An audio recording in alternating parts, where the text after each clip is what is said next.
So this is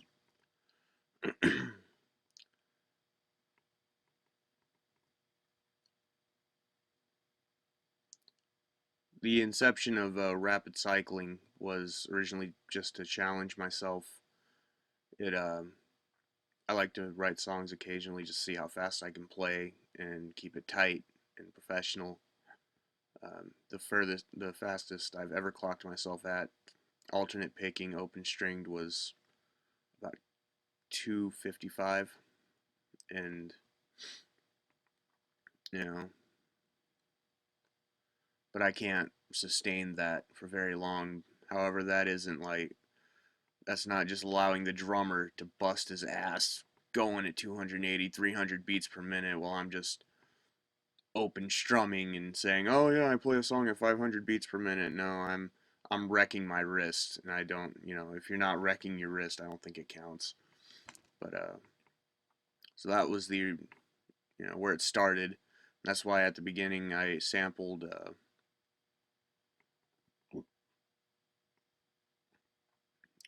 Team 4 Stars, um, Dragon Ball Z Abridged.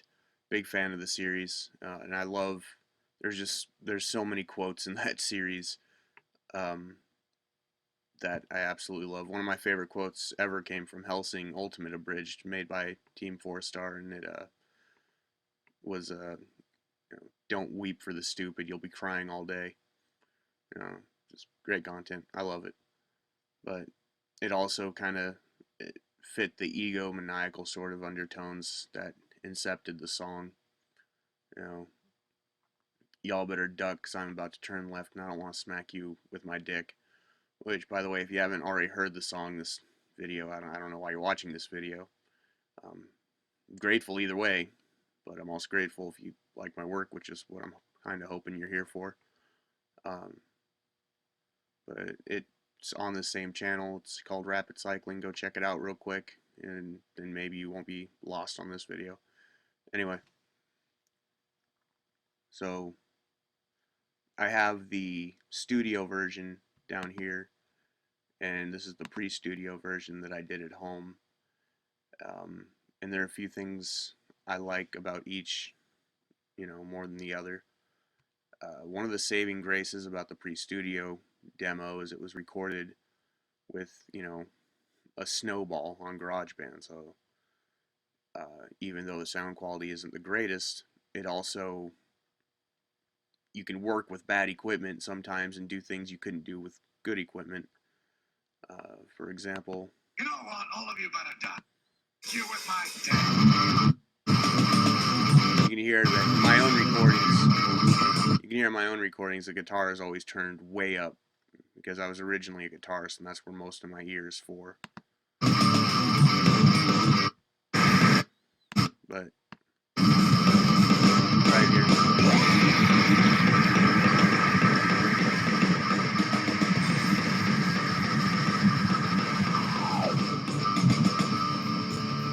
Versus the studio recording. You know what? All of you better duck. You can hear that the guitars are much more toned down. And that guitar riff is, if you're wondering how to do that, that is 5 chords, well, more five, same chord, just a power chord, drop D tuning in rapid succession with pull-offs. I would say it's kind of more Slipknot inspired than anything. But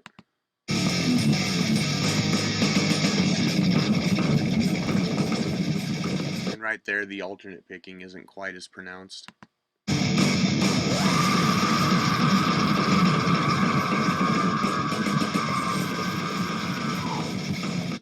A keen ear can probably hear. Keen ear can probably hear right there towards the end of the scream that I'm running out of breath, and it gets, sloppy, and you can almost hear. I can hear that at the time I'm feeling my vocal cords basically popping off of each other, and yeah, I mean when I do those screams and shouts and stuff, results may vary, and it didn't go quite as long nor found as sound as full, or not really full, just sound as good as the first on the home recording, because I did that scream right over my I didn't even use my snowball. I screamed it right into my computer microphone just to finish the song. I write songs really quick, so um, and at the time I was ready to finish the demo. And in the studio recording, um, I screwed up the lyrics on the second verse and just said screw it and rolled with it. I wanted to get it done.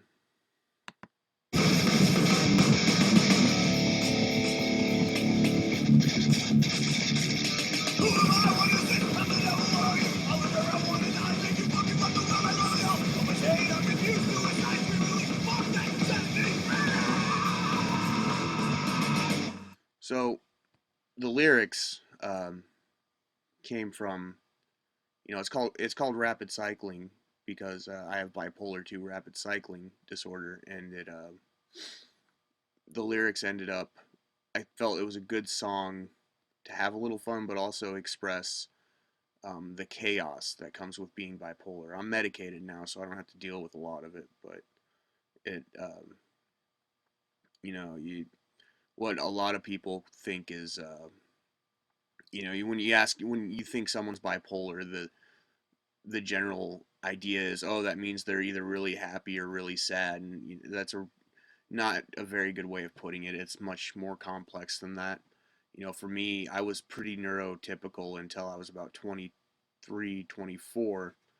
And then I had my first manic spell, and which is crazy, but it's I thought I was schizophrenic. It was so intense, and I was just barely hanging on to my day-to-day activities. Anyway, a more uh, accurate way of pointing it out is when you're bipolar. Yes, you are very moody. That's one of the symptoms in its own. Is you tend to be moody. Your mood can just change for no reason, and then stay that way for hours or even days. But you're either really happy or really sad is more accurately described as you are either gradually moving toward and hitting a low level of psychosis where you're losing touch with reality. As you might hear people talk about, like, oh, everything's connected, and fate and destiny and all this deep stuff and crazy thoughts, because you start, your perception of everything changes to where you're seeing connections that aren't there. You get really impulsive. Your judgment gets skewed. Your perception of reality is shifted. And on the flip side of that, you also, I mean, for me, you get uh, much more aggressive and impulsive and delusional. You get you think that you're invincible. You make terrible decisions. A great example I heard was from someone else in the bipolar community that they spent every dollar in their bank account and then went and knocked out their boss in one day. Which, half my hero, half, well, sucks for him and his boss. Another person started 6 businesses in one day, bought the licenses, and thought that was cool. It was going to work out. Um, but then you shift from that world, and once you top out, which by people with bipolar 1 tend to, it ends in a, an institute for them. They get institutionalized, and then there's kind of a dry off period, and then you come back down to normal. But you still have the moodiness. You have days where you just feel like you're living underwater. That's a weird one. You have no energy. That happens occasionally. And then maybe you go back up, or maybe you go back down. And depression is, um, not just being sad. It's your mind trying to stop you from doing anything. It's more of an instinct to not move. That's what depression is. Your mind trying to get you not to do anything, even if it means making you want to kill yourself. It floors you, and then for days or weeks, life, you just lose all interest in doing anything. You takes everything you got just to get out of bed and go to work.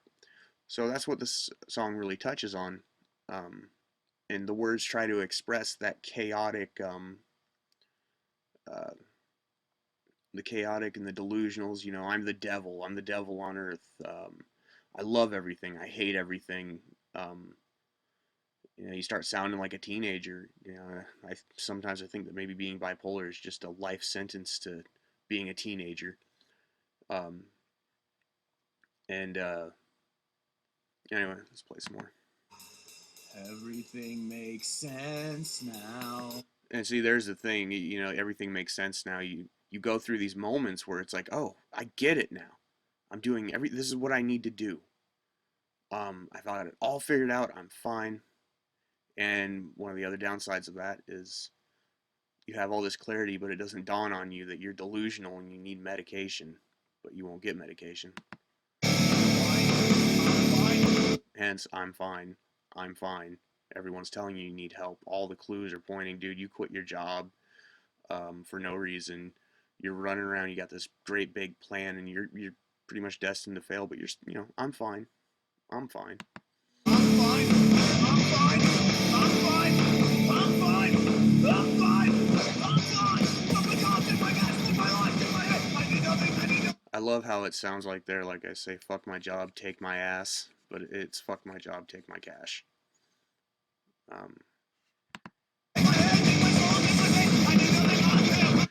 take my heart, take my soul, take my face. You get that's the invincibility ideal. You don't need anyone. You don't need anyone. You or anything. You got this. You know, for some reason you truly believe that you got it covered. You're gonna succeed, even though there's no logic or reason, and everyone's telling you it's a bad idea. Nah, I don't need that. I don't care what you think of me. I'm fine.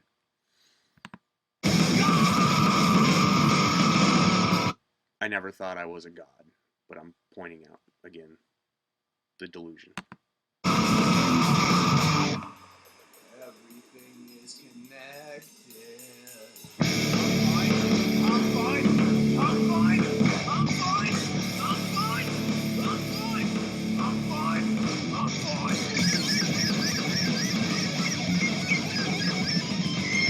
Now that guitar solo, I don't know if I said on this take that there's some punk overtones and undertones of this song, but if you want to do that, you just have to spread the B and G string, do a ghost, make them hit the octave together, and then alternate pick really fast, and then jack off the guitar all the way up until you run out of frets, then shift down to the high E and the B, and jack off the guitar more until you run out of frets. And if you want to do that, just learn some basic scratches because I was exhausted. I didn't even want to go to the studio that day, but I work a day job and it needed to get done. So I just rolled up and put some scratching on because that's what I wanted to do with this song. Eat a dick. Uh, Now, if you've ever been curious about how to scratch on, jog wheels or plates or whatever you call them as a DJ, it's not really in a lot. Everyone hops on. They think, oh, you just move the jog wheel really fast or move the record really fast. And though you can get some cool sounds out of that, really what you scratch with the crossfader. It's the thing down there that uh, moves sideways and decides between which song is playing. And what you're doing is you're moving the disc and you're basically flipping just you're holding it with this thumb and then you tapping it with your finger. At least I do because I'm strong enough to, and just tap it and it's letting the sound play just a bit and then you're cutting it off rapidly, hence the sound. So fun fact for you. And right there I just spun it and then slammed it shut. Deny, deny, deny. And the song ends on you know, it's the sad fact that when you're bipolar, there's this window about every 6 months or so, at least for me, for other people, everyone's a little different. You have this small window when you're open to getting helped. Um, but sadly, the system moves very slow. And if you've been off your meds, it could take months to get back on them. And months in the mind of a bipolar individual is that could be 10 jobs, that could be 4 life changes, that could be 5 moves, man. And so a lot of the times we don't get help with it, and it's sad because it is such a manageable disorder. I've been on uh, back on meds for about 6, 7 months now, and still have the same job. I've been working, you know, on my music career, and I'm able to keep consistent. And that's the hardest thing about being bipolar is consistency is impossible, especially as you get older, because it only gets harder. And consistency is very important if you want to succeed in anything. If you want to just live in the middle of the woods and hunt and fish, then bipolar really isn't a disorder. It's great. It'll work out fine for you. But, if you need to hold a job and hold down a house and pay your bills, you kind of need to be on meds. Help me! Help me! Help me! Help me! Help me! Never mind! I'm fine, motherfucker! I'm fine, motherfucker! I'm fine, motherfucker! I'm fine! I'm fine, motherfucker! I'm fine, motherfucker!